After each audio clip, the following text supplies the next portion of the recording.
Money Meraj ने दिखाई अपनी असली पावर। जी हाँ दोस्तों, आपका स्वागत है बाबा खबरी पर और ऐसे भोजपुरी अपडेट आपको यहाँ मिलते रहते हैं। तो बात करते हैं भोजपुरी के नए क्रिएटर जो कि काफ़ी लाजवाब ट्रेंडिंग में चल रहे हैं। उनका नाम मनी मेराज है। उनका एक होली का गाना आप लोग के बीच में आ गया, जिस गाने का नाम है होली में रील कैसे बनाई। जी हाँ दोस्तों, मैं आपको बता दूँ ये गाना काफ़ी लाजवाब और धमाकेदार है। तिमृति म्यूजिक वर्ल्ड के यूट्यूब चैनल से गाना आप लोगों के बीच में रिलीज़ किया गया और इस गाने में आपको मुकुल सिंह और शिल्पी राज की आवाज़ सुनने को मिलेगी। साथ ही में वीडियो सॉन्ग में मनी मेराज और वन्नू द ग्रेट आपको देखने को मिलेंगी, जो कि काफ़ी लाजवाब लुक में लग रही हैं। वैसे तो आपको बता दूं मनी मेराज फिलहाल तो काफ़ी दिनों से वेलकम वाली उनकी मूवी जो आई है उसको लेके ट्रेंडिंग पर चल रहे हैं और इसी बीच उनका होली में कैसे बनाए रील वाला जो गाना है वो आ गया है त्रिमूर्ति म्यूजिक वर्ल्ड के यूट्यूब चैनल से, जो कि काफ़ी लाजवाब और धमाकेदार है।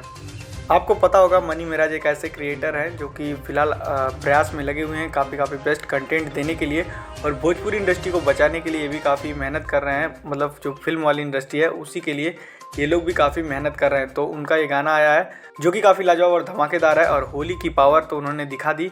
और आपको पता है मनी मेराज अपनी एक्टिंग और अपने कंटेंट की बदौलत ही इतने ऊपर आए हैं। एक छोटा सा क्रिएटर आज इतना बड़ा हो गया, ये सब मेहनत का ही कमाल है। साथ ही मैं आपको बता दूं पावर स्टार पवन सिंह की जो पावर स्टार मूवी है उसका ट्रेलर भी आ गया है और अगले वीडियो में हम लोग उसके बारे में डिटेल बात करते हैं। तो चलिए फिलहाल के लिए बस इतना ही, मिलते हैं आपसे नेक्स्ट वीडियो में। हमारी वीडियो पसंद आई तो लाइक शेयर सब्सक्राइब जरूर कर लीजिएगा।